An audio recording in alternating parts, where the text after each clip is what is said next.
Setan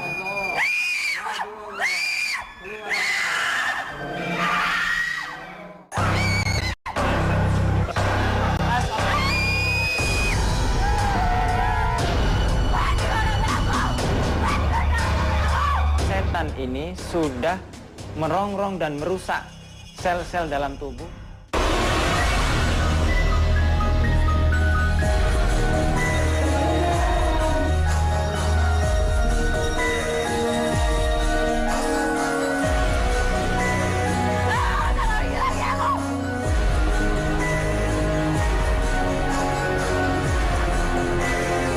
Untuk menjaga diri anak saya.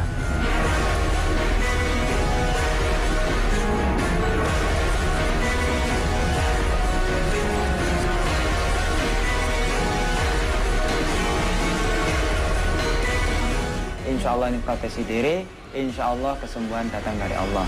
Alhamdulillahirabbil alamin.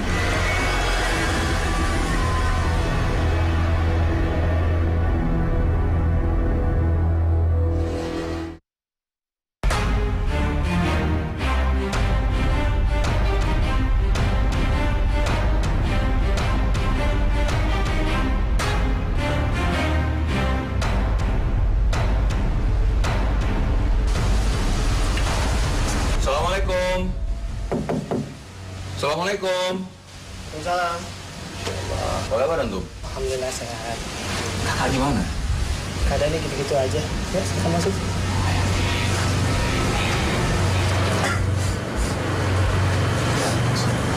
Assalamualaikum. Salam. Gimana kabar antum? Udah enakan? Alhamdulillah, lumayan baik.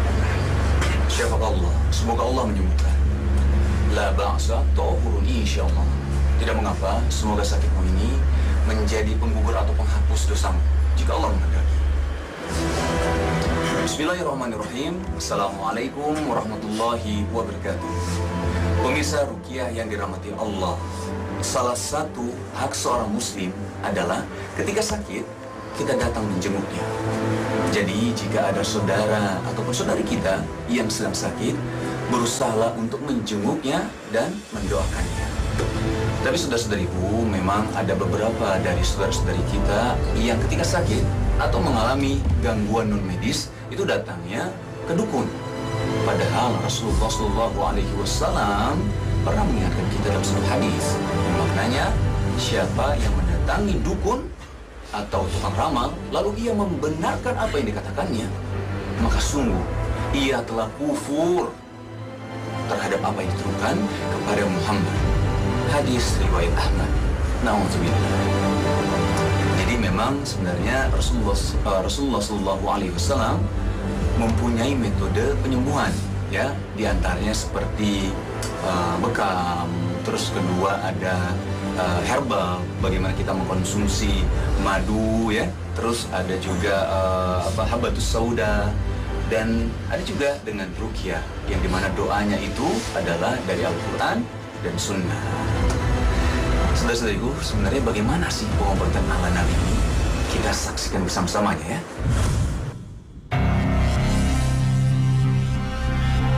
Assalamualaikum warahmatullahi wabarakatuh. Pemirsa Ruqyah Trans 7, malam ini kami kembali hadir ke hadapan Anda untuk berbagi kisah Ruqyah. Kali ini tim Ruqyah Trans 7 bersama Ustadz Muhammad Zunaidi berada di kota Surabaya. Di kota yang mengingatkan perjuangan para pahlawan ini, bukan pertama kalinya kami menggelar terapi Ruqyah.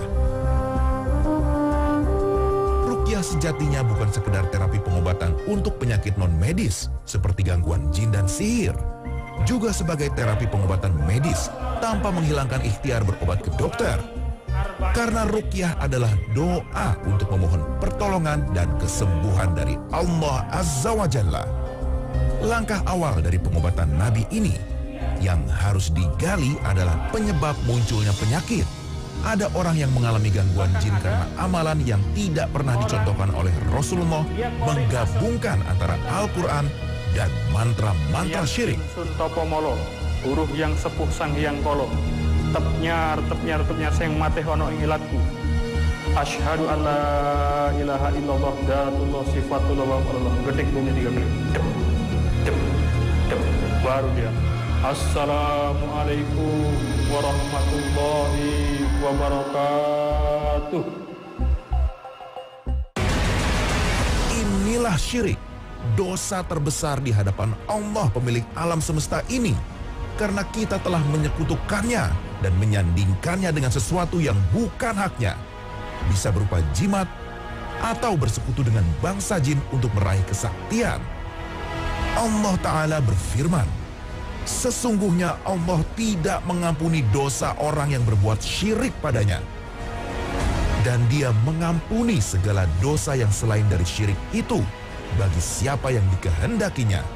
Barang siapa yang mempersekutukan Allah Subhanahu wa Ta'ala, maka sesungguhnya ia telah berbuat dosa yang besar. Quran Surat An-Nisa ayat 48. Setelah dibacakan ayat suci Al-Quran, beberapa peserta pelatihan ruqyah ini mulai bereaksi. Ustadz Zunaidi mengajak jamaah untuk mengingat dosanya, kemudian bertaubat dan memohon ampunan Allah Ta'ala. Teriakan gadis ini bukan berasal dari dirinya. Rasa sakit yang ditunjukkannya merupakan reaksi bangsa jin yang menempati tubuhnya.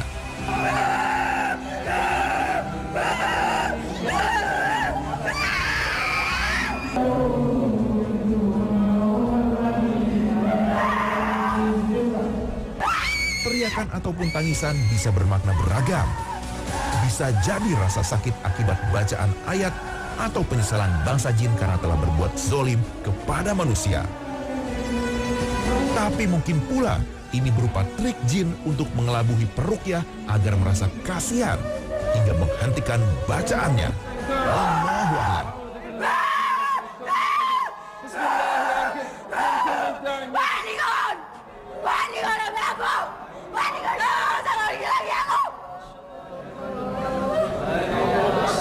Dengan berbagai cara para peruqyah berusaha menyadarkan gadis ini dan mengusir jin yang bersarang dalam tubuhnya. Seorang peruqyah dengan pengalaman yang dimilikinya sangat paham dengan berbagai tipu daya setan hingga ia tidak terjebak dengan permainannya.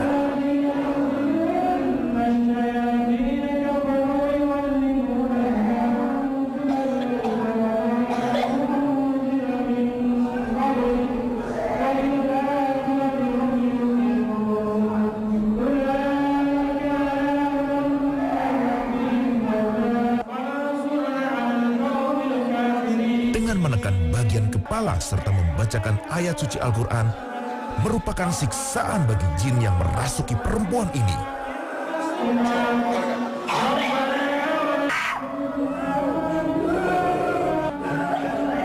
Peruqyah adalah seorang pendakwah. Ketika mengusir jin yang bersarang dalam tubuh manusia, harus mendahulukan mendakwahinya untuk bertaubat. Jika jin tidak beragama, ajarilah tentang Islam. Dakwah juga ditujukan pada pasien. Semua penyakit yang kita derita mungkin merupakan cara Allah menyayangi hambanya melalui sakit untuk menghapus dosa-dosa kita. Namun, penyakit bisa juga berupa teguran karena dosa-dosa kita. Bertaubatlah dan memohon ampunan Allah. Karena Allah telah ridho, insya Allah kesembuhan dengan mudah kita dapatkan.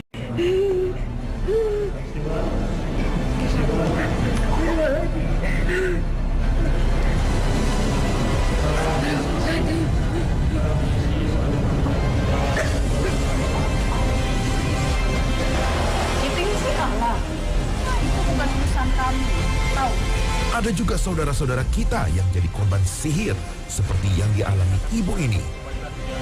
Akibat menolak untuk masuk dalam suatu sekte sesat, ibu ini diserang dengan sihir. Saya perintahkan kepada kamu, ya, keluar dari tubuh anak ini, bertobatlah kepada Allah. Jangan sampai Allah Subhanahu wa Ta'ala mencabut nyawa kamu dalam keadaan kamu berbuat zalim seperti itu. Innalladzina kafaru biayatina liyadukul adab. Sekilas ibu ini tidak menunjukkan reaksi kesurupan seperti pada umumnya dengan teriakan atau tangisan. Namun seorang peruqyah bisa mendeteksi dari sorot matanya atau ucapannya yang tidak biasa. Ketika jin mulai melemah, kesadaran ibu ini mulai kuat. Ustadz Zunaidi membimbingnya untuk mengeluarkan jin kafir yang telah merasukinya dengan menekan sendiri bagian urat leher. Dengan dibantu Ustadz Lutfi, kekuatan jin pun makin melemah. Namun jin keluar masuk mengendalikannya. Saat berada dalam kesadaran penuh, ibu ini menjawab pertanyaan kami dengan sopan dan mengisahkan awal mula sihir ini menyerangnya.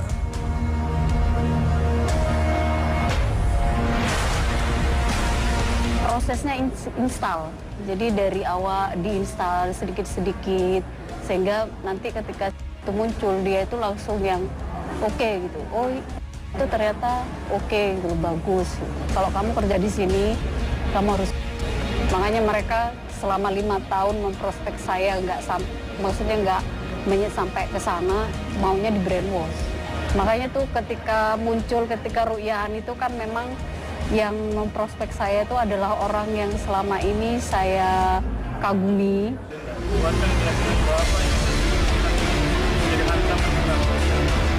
Akibat sihir yang masuk ke dalam tubuhnya, Indah mengalami perubahan.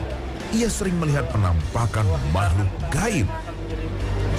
Sekarang sih udah mulai berkurang sensitivitas seperti itu. Kalau dulu di tempat manapun sering ngeliat gitu, di situ lo ada, terus sering ngenasihatin temen gitu, kamu itu lo ru'yahan, kamu lo di badanmu tuh ada keris kayak gitu dulu sering.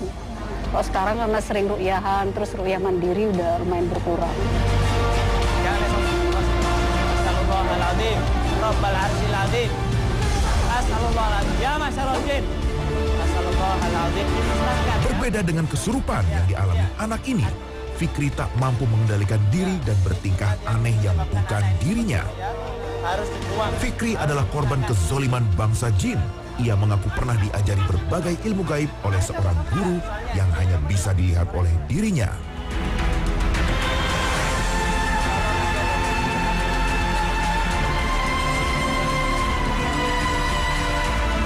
Kasus serupa bisa menimpa anak-anak kita.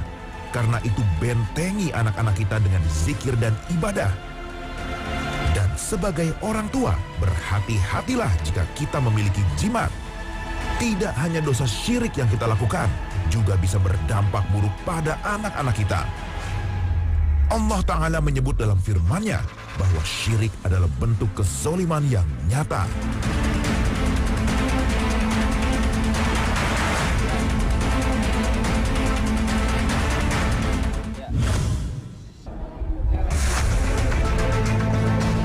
Ruqyah merupakan bagian dari pengobatan Nabi atau Thibun Nabawi. Selain ruqyah, ada bekam dan herbal, seperti yang disebutkan dalam Al-Quran dan berbagai hadis Nabi. Karena itulah Ustadz Lutfi Andriansa tidak hanya memperkenalkan ruqyah, juga pengobatan Nabi lainnya, yaitu bekam dan herbal. Jin zolim yang dikirim melalui serangan santet biasanya meninggalkan bekas luka dalam tubuh manusia. Karena itu dibutuhkan asupan herbal seperti madu dan habatus sauda untuk mengembalikan stamina dan membersihkan luka. Campuran daun bidara dan ganda rusa merupakan salah satu cara untuk mengusir jin dalam tubuh manusia dan membersihkan perut dari sisa-sisa sihir yang masih menempel. Cara membuatnya mudah.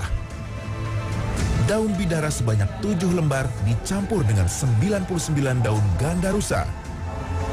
Kemudian di blender seraya membacakan ayat-ayat ruqyah. Setelah itu siap disajikan untuk diminum. Efeknya biasanya buang air seperti diare. Bau dari jus herbal ini tercium biasa-biasa saja, tapi berbeda bagi bangsa jin.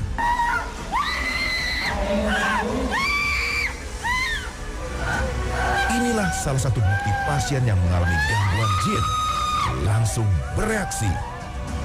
Gadis remaja ini kembali bereaksi hebat. Teriakan dan tangisan tak bisa dikendalikannya. Tak ada cara lain untuk meracuni jin dalam tubuh gadis ini kecuali dipaksa untuk meminumnya. Baru kayak kerasa berat gitu, mungkin dikasih kayak obat tadi itu, jadi lebih kayak kerasa lagi. Ya kayak tiba-tiba kayak ngelawan sendiri aja gitu, nggak bisa ngontrol, tiba-tiba udah nggak bisa ngontrol aja. Inilah Tibbun Nabawi, inilah kedokteran Nabi. Tidak hanya kita cukup ruqyah dan doa-doa ini saja, akan tetapi setan ini sudah merongrong dan merusak sel-sel dalam tubuh, bagian tubuh yang mana manusia akan sakit. Dengan diminumkan ini nanti semuanya akan didetoksifikasi, dikeluarkan melalui muntah dan diambil. Gadis ini sering mengalami kerasukan hingga orang tuanya kebingungan untuk mengobatinya. Dia merasa senang sama anak saya. Dia ngomong, dia tuh senang sama anak saya. Merasa wangi. Di sana pun banyak yang masuk, yang nunggu ngantri untuk masuk ke tubuh anak saya. Dalam ruqyah, diagnosa terhadap pasien begitu penting untuk mengetahui akar persoalannya yang menyebabkan munculnya gangguan jin.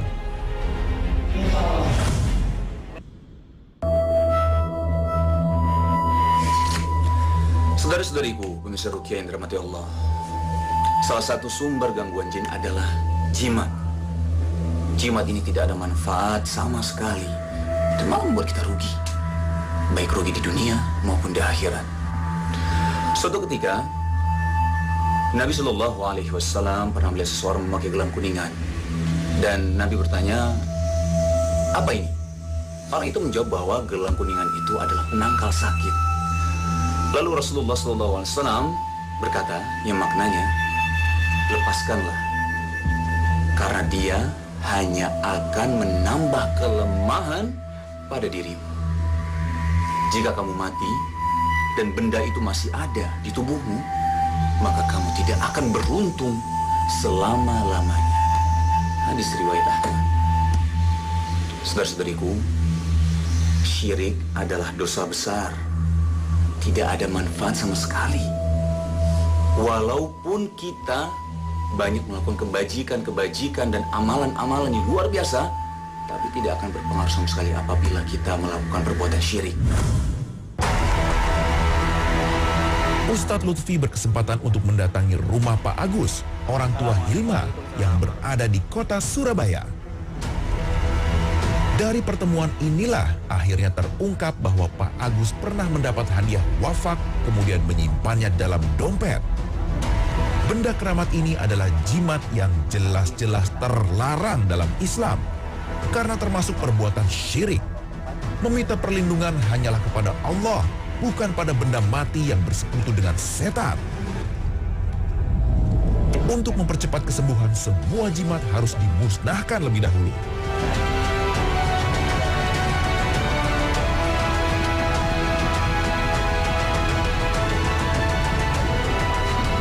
Untuk mengobati gangguan yang diderita anaknya, Pak Agus sering menemui orang-orang pintar.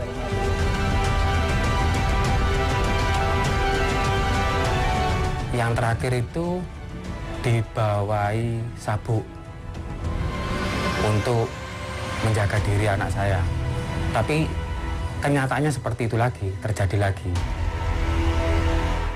Ya, bismillah, ini nanti akan kita mulai. A'udzubillahi minasyaitonirrajim. Bismillahirrahmanirrahim. Bapak pejamkan mata, Pak. Sambil merenungkan kesalahannya, ya. A'udzubillahi minasyaitonirrajim. Bismillahirrahmanirrahim. Alaihimul Qur'anu la yasjudun. Wa idza quri'a alaihimul Qur'anu la yasjudun. Wa idza quri'a alaihimul Qur'an sambil wa idza quri'a alaihimul Qur'anu la yasjudun, sambil diikuti suara saya ya.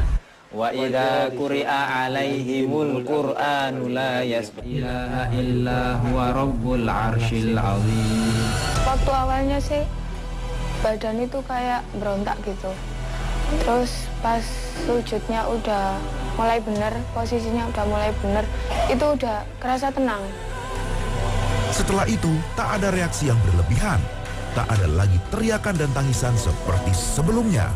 Dengan sujud tilawah, dengan menggunakan ayat-ayat as-sajadah yang ada dalam Al-Quran, di saat setan ini ditundukkan untuk sujud, maka setan ini akan lari dan menangis. Ya wailah, mengatakan setan seperti itu, celakalah. Kenapa celaka? Di saat Bani Adam membacakan ayat sajadah, maka baginya kemudian sujud, maka baginya pahalanya surga. Sebaliknya setan disuruh sujud, dia ingkar bahkan takabur, maka baginya neraka. Insya Allah dengan sujudnya ini setan keluar dan lari. Untuk mendeteksi gangguan jin sekaligus mengusirnya, Hilma dimandikan dengan air yang dicampur sedikit garam. Cuma tadi pas dimandikan aja kayak kayak agak nyesek. Tapi habis gitu lama-lama hilang. Jika Allah Ta'ala berkehendak, dengan mudah jin yang mengganggu dan merasuki gadis ini keluar dan menjauh. Namun bisa saja bangsa jin zolim terus mengintainya, karena itulah yang menjadi misi setan untuk menjerumuskan anak keturunan Bani Adam hingga hari kiamat. Allahul Musta'an.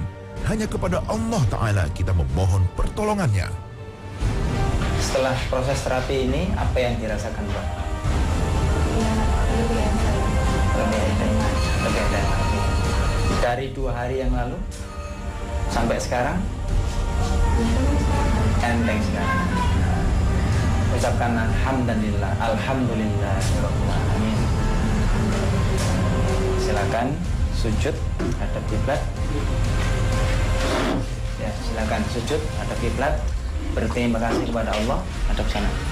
Sini nak apa? Ya. Ya. Alhamdulillah, sambil saya tuntun, sajada wajhiya lilladzi khalaqahu wa syaqqa sam'ahu wa basaruhu bihaulihi wa quwwatihi fatabarakallahu ahsanul khaliqin. Ya, silakan. Selanjutnya untuk Bapak, Ibu, dan kemudian Mbak juga, untuk membentengi diri, silahkan melafadzkan zikir berikut ini ya. La ilaha illallah wahdah, la ilaha illallah wahdah, la syarikalah, lahul mulku, walahul hamdu, wa huwa ala kulli syai'in qadir, wa huwa ala kulli syai'in qadir. Di saat Bapak, Ibu mungkin keluar rumah, nyetir mobil, naik sepeda, keluar rumah, lagi masak, lagi belajar, usahakan dalam hati kita membaca seperti itu. La ilaha illallah wahdah, la syarikalah, lahul mulku wa lahul hamdu, wa huwa ala kulli syai'in qadir. Ya. Sambil tetap dijaga sholat jamaahnya, tadarus Al-Qur'annya, ya. Seperti itu, sering ambil air wudhu. Insya Allah ini proteksi diri, insya Allah kesembuhan datang dari Allah. Alhamdulillahirabbil alamin.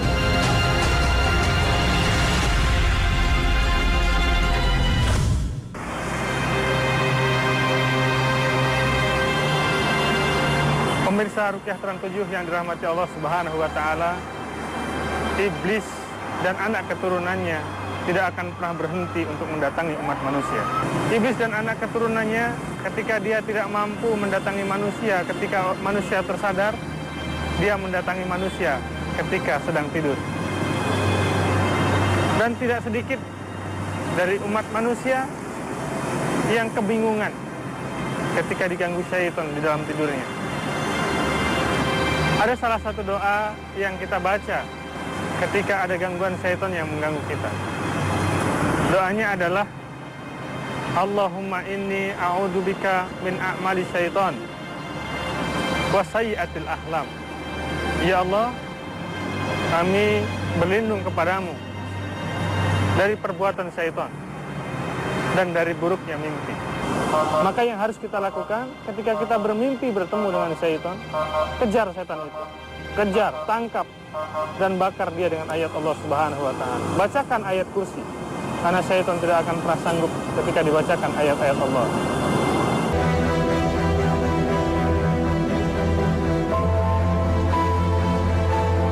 Pemirsa Ruqyah Trans 7, semoga kisah ini menjadi pembelajaran bagi kita untuk menjauhi perbuatan syirik. Karena syirik sesungguhnya kezoliman yang nyata. Tidak hanya kita berdosa besar di hadapan Allah, akibatnya juga berdampak pada keluarga kita yang tidak berdosa. Tidak ada tempat bergantung dan memohon pertolongan kecuali pada Allah Azza wa Jalla. Wabillahi taufiq wal hidayah. Wassalamualaikum warahmatullahi wabarakatuh.